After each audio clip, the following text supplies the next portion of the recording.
it was neat to be a Rockwood. In fact, I remember I raised my family in Denver, and we were here visiting relatives one summer, and my little, I think he was 4 or 5 years old at the time, he said, "Dad, in Colorado we're nothing, but here in Utah we're something," because he learned about all the stories of multiple generations here in Utah. Stories That Live in Us is a podcast that inspires you to form deep connections with your family, past, present, and future. I'm Crista Cowan, known online as the Barefoot Genealogist. I've spent my whole life discovering the power of family history, and I know that sharing the stories that live in you can change everything. In just a few minutes, you are going to hear the story of how I met my next guest.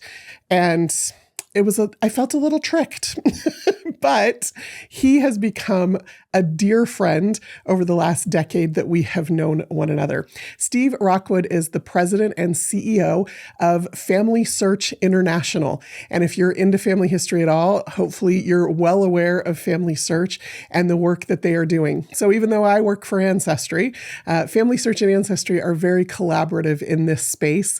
And I'm so excited to have an opportunity to just sit down for an hour and dig into a conversation with Steve, and you'll get to hear some pieces of that conversation coming up next. So Steve, thank you so much for being here. I'm so excited to have this conversation with you. Oh, I can't thank you enough for the invitation. Thank you for taking me away from the business day and just enjoy a few minutes with you. This is a wonderful respite. Well, good. Well, you and I met in kind of an interesting way, and it's a story that I actually love to tell.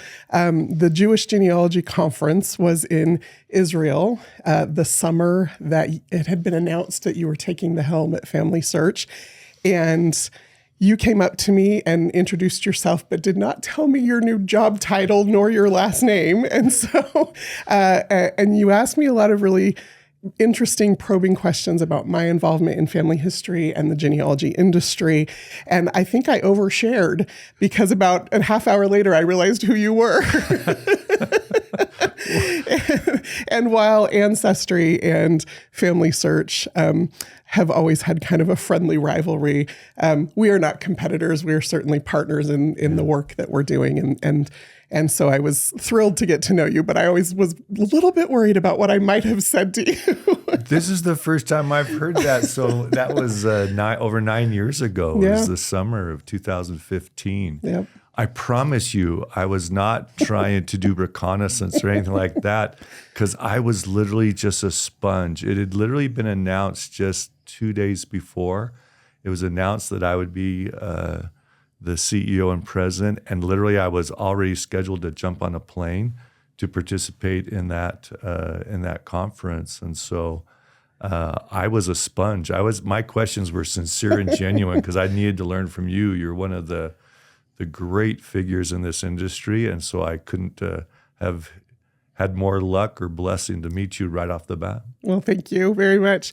Well, for the last 9 years, I have admired so much what you've done at FamilySearch, but I would just love to hear a little bit about the story about how you ended up as the president and CEO of FamilySearch. And was there a family history journey into that? Was it just a business journey?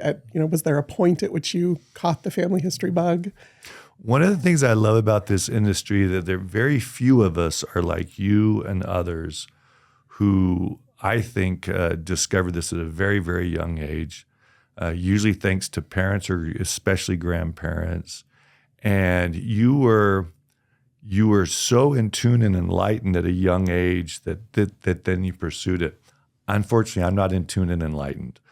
I came from the business side where I had worked in corporate, and then I started my own company. And it was a little unique company back in the day. It doesn't sound unique anymore, especially post-pandemic. But I had created a company that was an outsourced call center company.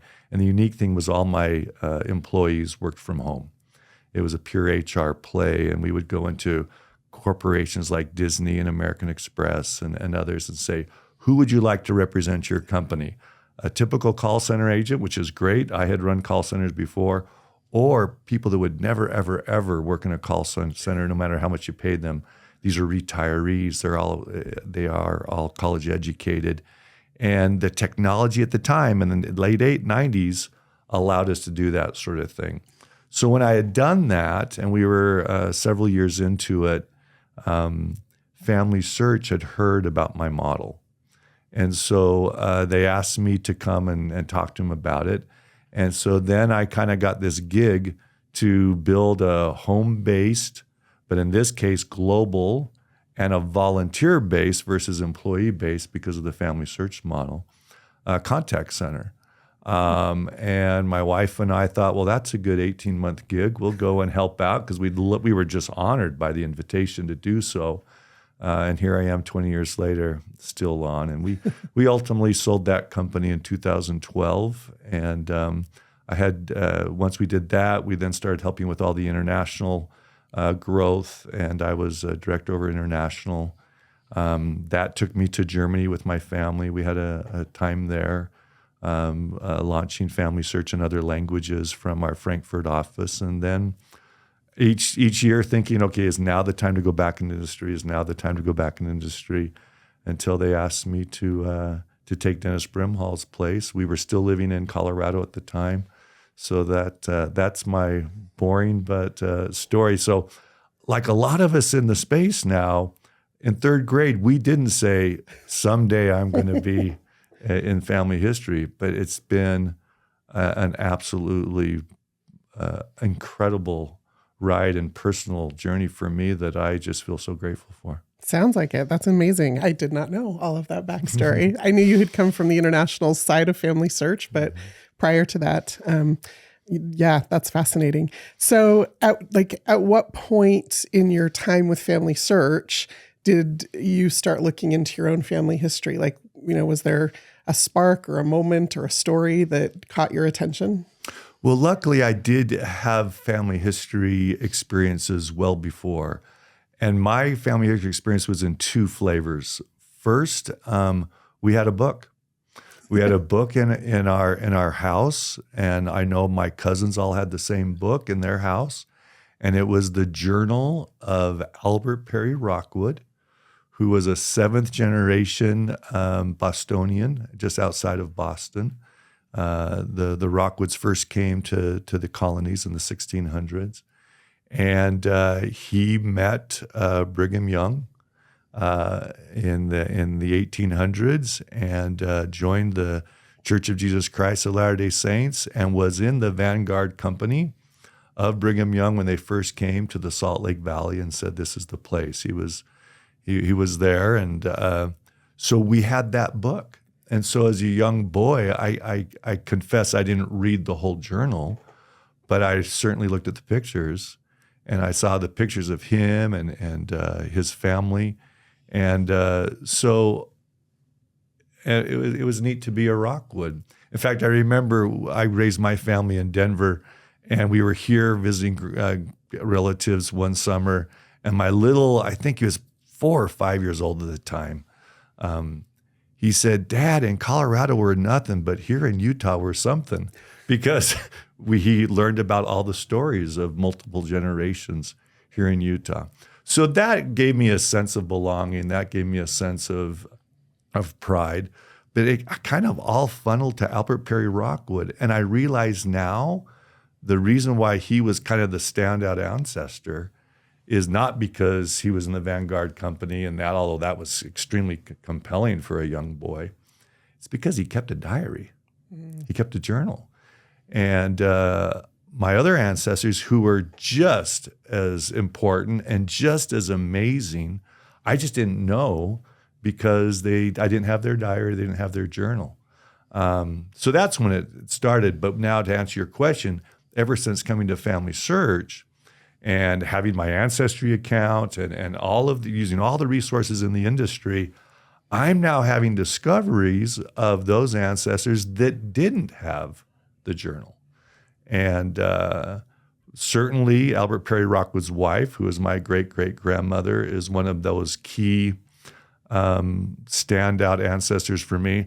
I love his prominence. He was a captain of industry and of public service here in the state of Utah, but his wife was a young girl in Denmark that also learned of the church, came across the Atlantic Ocean by herself, came across the plains in a wagon company by herself, literally landed in the Salt Lake Valley, had no one waiting for her, by herself. Didn't speak the language. Was taken in by a very generous family, and later met my grandfather. And that's why so it's the untold, unjournaled discoveries that I love, and I know that you love the same. Yeah, absolutely. Yeah, it's really interesting because I have an ancestor who also kept a journal, and the stories that get perpetuated because they recorded their own stories in their own words kind of become the foundation for how we identify, whether it's as a Rockwood or for me, it's an ancestor who helped found Lehigh, Utah. Like that becomes kind of this foundational part of our identity. But those untold, undiscovered stories still affect our lives. We just don't know it until we make those discoveries, because the way the choices they made affected their children and grandchildren and so on. And so when you start to make those discoveries and uncover who those people were, there's this like not just a connection to them, but also kind of an excitement and almost an ownership because we made the discovery. Yeah. And I'm thrilled that those, whether it's a full journal or just a record or a photo, I'm thrilled and grateful that someone actually preserved it and kept it. Because in the 70s, I was being instructed as a young teenager in that to keep a journal. So I tried and I started keeping journals, but what did I do? I would read it a year or two later and so embarrassed I'd rip it out and say, no, not that, right? So I was my own, I was destroying my own history at the time. But now I believe that the young people of today are actually the most journaling generation the world has literally ever seen. And I don't mean that they have a diary with a lock and key on it, but how they're documenting their lives online and with social media is incredible. We don't also always need to see the breakfast du jour posted, but amongst all of that daily, some stuff profound, some not, is this incredible gold mine of history. And so my hat's off to the young people of today, and that's why we design everything that we can for them. Yeah, absolutely. It's interesting because I'd give anything to have a photo of my grandmother dressed up for a school dance. And yet I just did a photo shoot for my nephew and his friends for their school dance. Like we've got 80 photos of them. So you're right. Like they very much are documenting their lives, and it'll be interesting to see 2-3 generations from now, how those stories get transmitted with all of that data. There's a great term whenever it comes to record keeping. It's found in ancient written documents and in scripture even, and it says for a wise purpose. Mm-hmm. For a wise purpose, these records were kept, and the wise purpose gets revealed generations later sometimes. That's beautiful. I love that. Well, as you think about all the things you've learned about your own family stories over the years, now that you've been involved in the industry and maybe dug in a little bit more, any stories or experiences with family history that are particularly close to your heart? Very much so, because I come in, and by the way, I love how you personally and how Ancestry has characterized the drivers and the passengers. Because I came into the industry, and quite honestly, most of us non-genealogists, and there's thousands of us, right, that are not, quote, genealogists, are now in the industry, enabling what we can, bringing what we do to the table. But I'm a passenger. And it's the drivers of today in my family and the drivers of past generations that have really created the stories that you're asking about. And I hope in my own way, I've now become a driver as well, contributing to what I can contribute personally, and then certainly contributing what you and I can contribute to the whole space and to the whole industry. Yeah. So with that, I wanted to go look at the people that didn't have diaries, like I said. And I have this secret sauce, little weapon that I have, and it's called my 93-year-old mother. And I have an absolute angel of a mother. And while my dad's been gone over 33 years, I don't think my mom would mind if she didn't wake up tomorrow. She misses Dad, and we believe that she'll be with Dad. But the fact that she's still with us is just an incredible blessing to me and to her posterity in that. So we just love learning from Grandma Marion. And during the pandemic, when everyone was concerned about senior citizens and that, we brought her from her. She was very comfortable in her condominium. We brought her down and forced her to live with us for months. But at the same time, I had a college student who also had to come home and live with us. So there I had my youngest son and my mother living together. And I saw what happens when you connect those generations. And so while I can always ask these questions of Mom, but to watch my college-age son ask these questions and watch my mom tell stories that we had never, ever, ever heard before, especially what it was like when there was a polio epidemic or a polio problem, and when her brothers went to war, and when they had things in the window that showed that they were in quarantine. And so she goes, I've been there, done that. I've done this before. And so that was fascinating. So from her, one of the ancestors that she's always talking about is her grandma Chandler. And she knew her grandma Chandler. Her grandma Chandler lived in Ogden, Utah. My grandpa Chandler had worked for the railroad. He had a railroad accident, lost his arm, later died. So Grandma Chandler was a widow for quite a while and lived in a little apartment in downtown Ogden. And my mom was a college student, and a high school and college student. And then Grandma Chandler died when my mom was 22, just about to turn 23, I think. So we had, when I was young, but especially now, we kept hearing about Grandma Chandler, Grandma Chandler, Grandma Chandler, Grandma Chandler.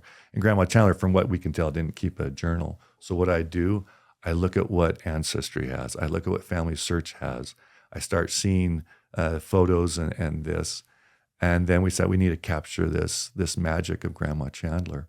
And then post-pandemic, just last summer, just 6 months ago, my wife and I flew to Chicago with my mom.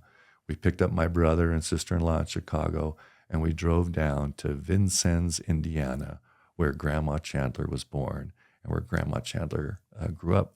Now, I don't want to bore you or the audience of all the details, but to see a 93-year-old mother and grandmother reflecting back when she was a little girl up to teenager and college age on the stories that she had always heard about Vincennes, Indiana.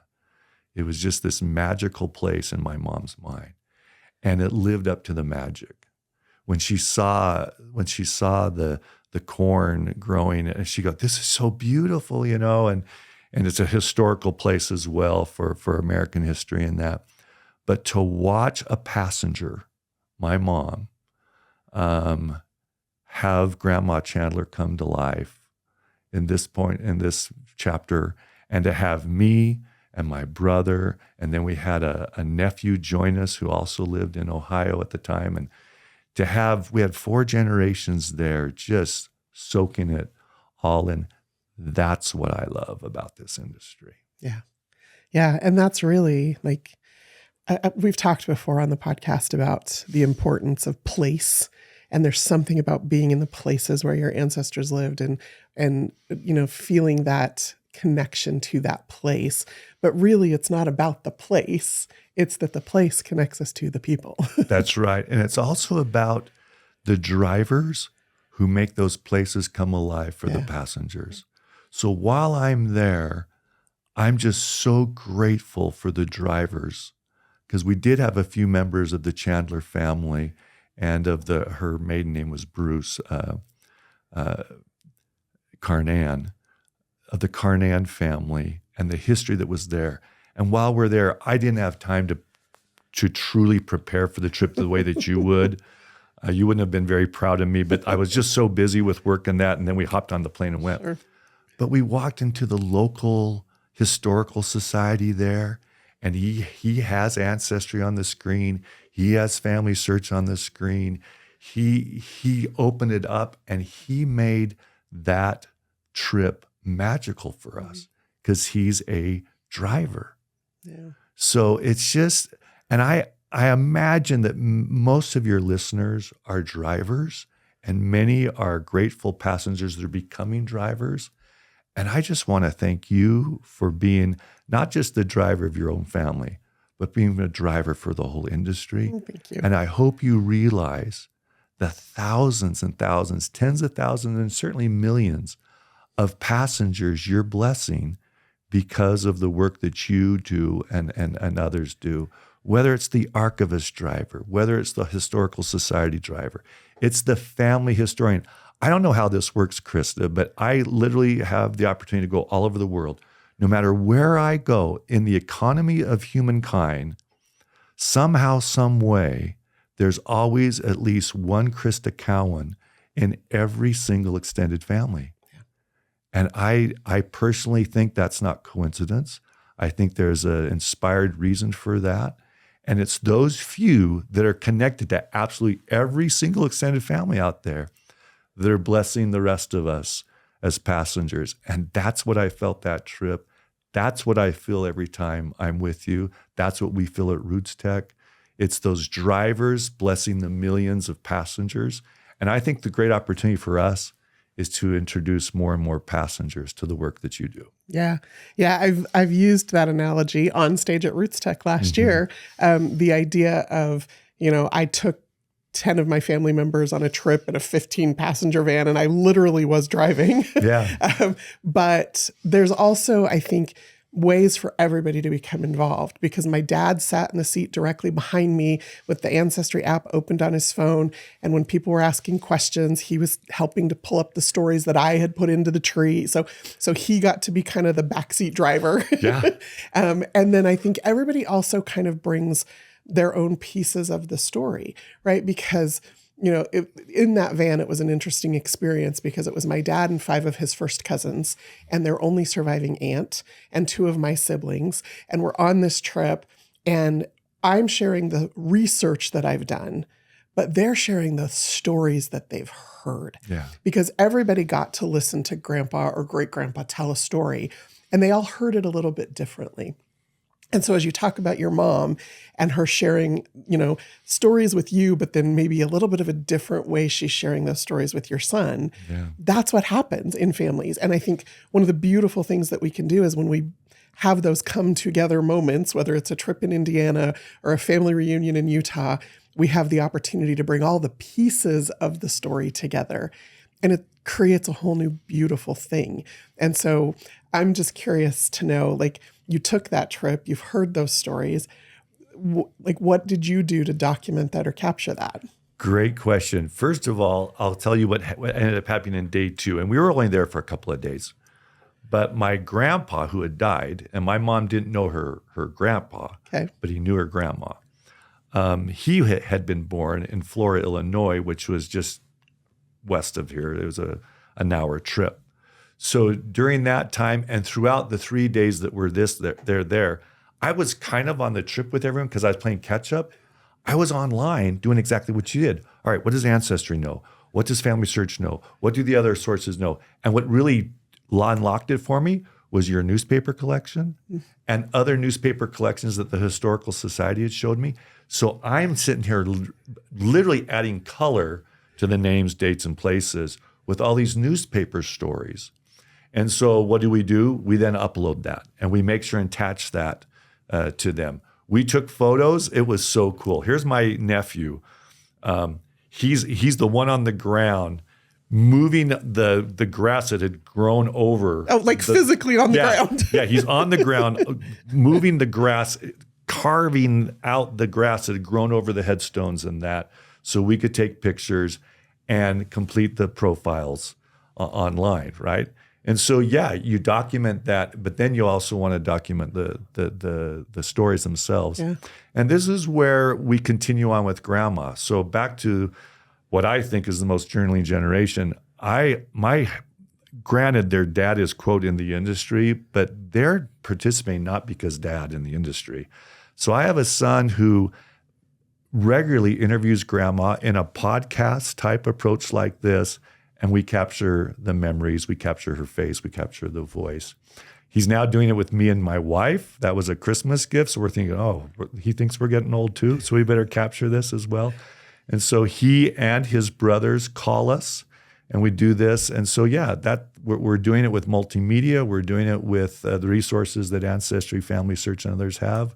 And it's just so fun to capture it while it unfolds. I love that. But it was the newspapers that actually made everything really come to life those 3 days. Was there a particular snippet or something that you remember that? Oh, yeah. It talked about, like, they used to announce everything back then in the newspaper, right? And so we saw the announcement of her wedding and what she was wearing. And my mom had never, ever heard those stories, right? And then there were a few interesting stories about interesting things. Hey, you know what? People are people. It was none of it was bad, but it was family stories that we never had before. Dynamics. Yeah, it was cool. I love that. So I love this idea of collecting the stories in central places, and we can do that on Ancestry, and we can do that on FamilySearch. But this idea of documenting, grandma's stories and your stories, where do those things live? Mm-hmm. So we started because of video, because a lot of the online providers like yourselves and us, we don't store video, so for very good reason. So there's YouTube channels now that we capture the video. We're capturing the photos and the written stories on Ancestry, on FamilySearch, and that sort of thing. The sources now that we have, because of newspaper, that's easy to attach. So that's how we're capturing it. I've shown a few of those at Roots Tech. This same son captured, my mom did remarry and was happily married for several years, and then my stepfather died as well. He captured some recordings of Grandpa Bob, who died of pancreatic cancer just a few months after being diagnosed. Those are on a very sacred YouTube channel for us to remind ourselves. I love that. That's fantastic.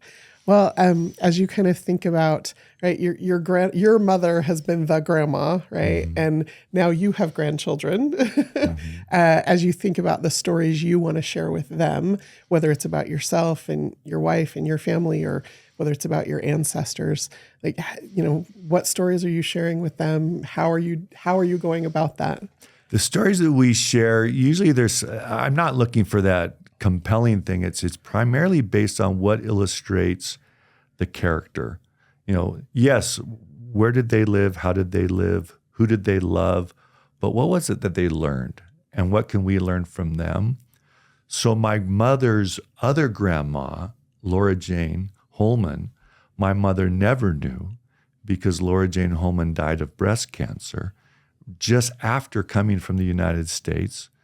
From England to the United States, to Logan, Utah. She gave birth to my grandpa. And then when he was 17, 18 years old, she suffered of breast cancer. Back then, the treatment of breast cancer was brutal. But we saw the character of this incredible woman. She died having met my grandpa's girlfriend at the time. Had this wonderful exchange, and then she died, and my mom and my grandma and grandpa got married. My mom didn't know Laura Jane Holman. I never know Laura Jane Holman. But my grandkids and my kids know Laura Jane Holman intimately. We have one photo that I know of, but that one photo shows the dignity of the character that Laura Jane Holman has. So it's usually the character. What do we learn of their character? Who were they? And that makes the most humble, non-journaling ancestor a hero. And so those are the sort of stories that we try to share. The same as with Grandpa True. My boys never, ever met my dad. My dad died 2 months before my oldest was born. But they know Grandpa True really, really well. And they know, more importantly, his character. beautifully said. Thank you for that. Well, as we wrap up our time together, I would love to keep hearing more stories because it sounds like you've got a lot of them. But as you think about kind of the future of family history as an industry, but also maybe even more intimately in your own family, what is it that you hope for the future? Going back to the young people, and they inherently are documenting their lives. They're inherently willing to share that. They inherently want to be part of a greater cause than themselves. I think they're gifted in how to reach out and help other people. All of those are character traits that are core to someone who wants to be the Crista Cowan of the future. They probably just don't know this subject matter yet. So for me, it's let's leverage the inherent, incredible character of the young people of today all over the world. And granted, some of them might be Crista Cowans because there always are. They're always that 3% of the population. But how do we get the other 97% to actually discover this much, much earlier? Everyone ages into interest in this. Everyone does. Yeah. But they need to know and they need to feel what you know and feel when you're engaged in this much, much earlier. Yeah. That 11-year-old girl needs to know who she is, where she came from, and most importantly, from whom she comes, her identity, the ability to navigate through life in a very complicated world. She needs to know it now. So not only do I think this is the future, I think it's our charge is to treat those passengers much sooner, much younger, and engage them in story, not just in names, dates, and places, and watch them become drivers much, much younger. I personally think that you and many of the Crista Cowans that are in the Family Search Library, many of the Crista Cowans that are all over the world, I believe we can create many, many more Crista Cowans, but you have to overtly do it. We've been at Family Search, been designing everything since 2011 for young people to engage, and not just to engage, but actually to lead out. And that's where I think it happens. Everyone says the future is the next generation.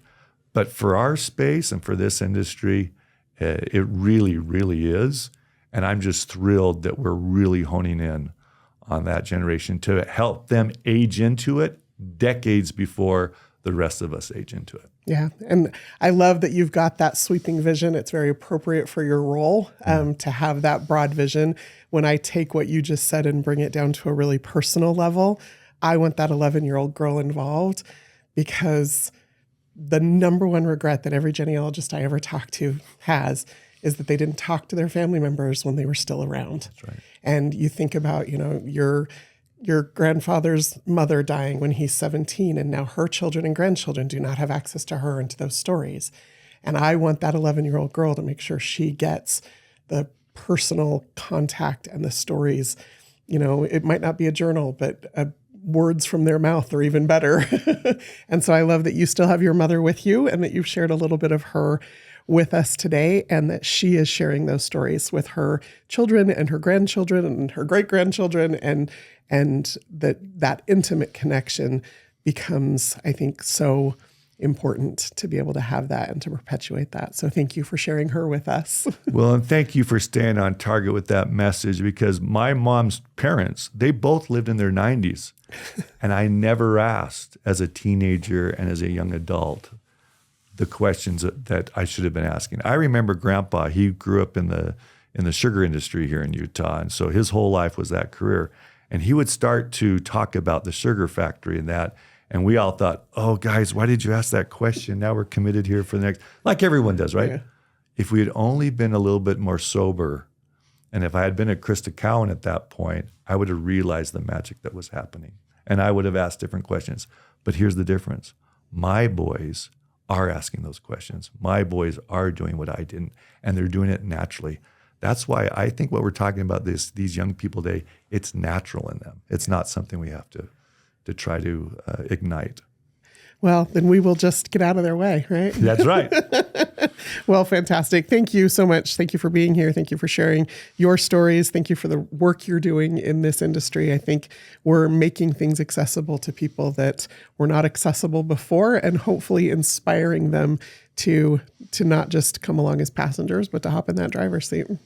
Do we really have to end? I don't want to have to go back to spreadsheets and stuff, but no, thank you. And thank you to your listeners. Once again, we honor the drivers of this industry, and we honor the drivers of the families, and we honor the drivers of this world.